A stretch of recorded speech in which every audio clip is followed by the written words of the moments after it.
बंगाल में ही जन्म लेने वाला, बंगाली मीडियम में पढ़ा लिखा और बंगाली बोलने वाला होगा।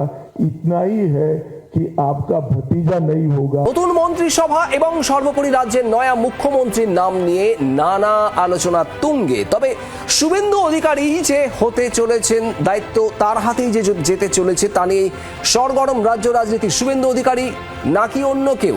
বিজেপির তরফে এখনো সরকারিভাবে কোনো ঘোষণা হয়নি, যদিও বিজেপির এই মুহূর্তে সব থেকে গুরুত্বের কাজ এতদিন ধরে যারা বিজেপির রাজনীতির সঙ্গে যুক্ত তাদের যথাযোগ্য স্থান দেওয়া।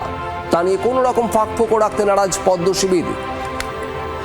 মন্ত্রিসভা সহ সব বিষয়ে আজ ও কাল বৈঠকের সম্ভাবনা। দিল্লিতে দফায় দফায় শীর্ষ নেতারা বৈঠক করছেন।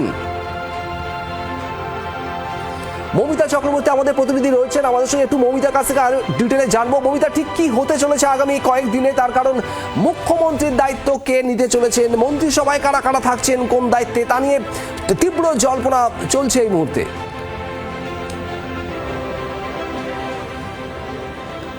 হোক সেটা খুব স্বাভাবিক, কারণ বিজেপি যে দল সেই দল শ্যামাপ্রসাদ দের হাতে করা, এবং তারা এইবার প্রথমবারের মতো বাংলায় তারা ক্ষমতায় এসেছেন। অমিত শাহ ইতিমধ্যেই কেন্দ্রীয় পর্যবেক্ষক হিসেবে বাংলার নিযুক্ত হয়েছেন। সেই জায়গায় দাঁড়িয়ে এই বিষয়টা চূড়ান্ত এবং অফিসিয়াল শুধু শিলমোহর পাওয়ার অপেক্ষায় রয়েছে যে শুভেন্দু অধিকারী তিনি রাজভার সামলাবেন, গুরুদায়িত্ব সামলাবেন। কিন্তু যতক্ষণ না বিজেপি যেহেতু একটা রেজিমেন্টেড ফোর্স, সেটা তো ঘোষণা করা হয় না। খুব স্বাভাবিকভাবেই সবটা এই মুহূর্তে বৈঠক চলছে। বিজেপির যে রাজ্য দপ্তর, সল্টলেক দপ্তর, সেখানে সুকান্ত মজুমদার, শুভেন্দু অধিকারী, শ্রমিক ভট্টাচার্য, সুনীল বানসাল তারা সকলে রয়েছেন। বৈঠক চলছে এই মুহূর্তে। বিজেপি রাজ্য দপ্তরে ডেকে পাঠানো হয়েছে এবং এরপর আজ অথবা কাল জরুরি বৈঠক দিল্লিতেও হবে। মুহুর্মুহু বৈঠক চলছে শীর্ষ নেত্রীদের নিজেদের।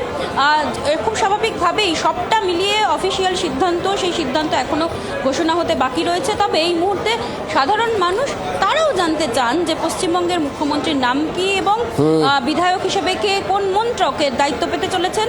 কিন্তু এই বিষয়টায় চূড়ান্ত নিশ্চয়তা করার একটা শুরু হয়েছে যে যারা প্রথম দিন থেকে বিজেপির সঙ্গে যুক্ত ছিলেন সেই সমস্ত ব্যক্তিদের কিভাবে অ্যাকোমোডেট করা যায়, সবটা নিয়েই পুঙ্খানুপুঙ্খ বৈঠকে আলোচনা কিন্তু ইতিমধ্যেই শুরু হয়ে গিয়েছে।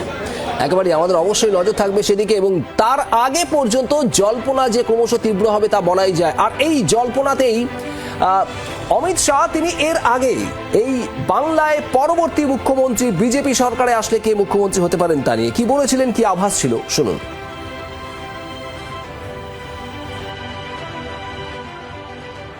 बंगाल की मुख्यमंत्री जी अफवाह फैला रही हैं कि बंगाल में अगर भाजपा का शासन आया तो बाहरी लोग शासन करेंगे। यदि बंगाल का अगला मुख्यमंत्री बंगाल में ही जन्म लेने वाला, बंगाली मीडियम में पढ़ा लिखा और बंगाली बोलने वाला होगा। इतना ही है कि आपका भतीजा नहीं होगा, वो भारतीय जनता पार्टी का कार्यकर्ता होगा। अगली सरकार बंगाल के ही भारतीय जनता पार्टी के कार्यकर्ता ने बनानी है। বাংলার আওয়াজ, বাঙালির আবেগ, জি 24 ঘন্টা।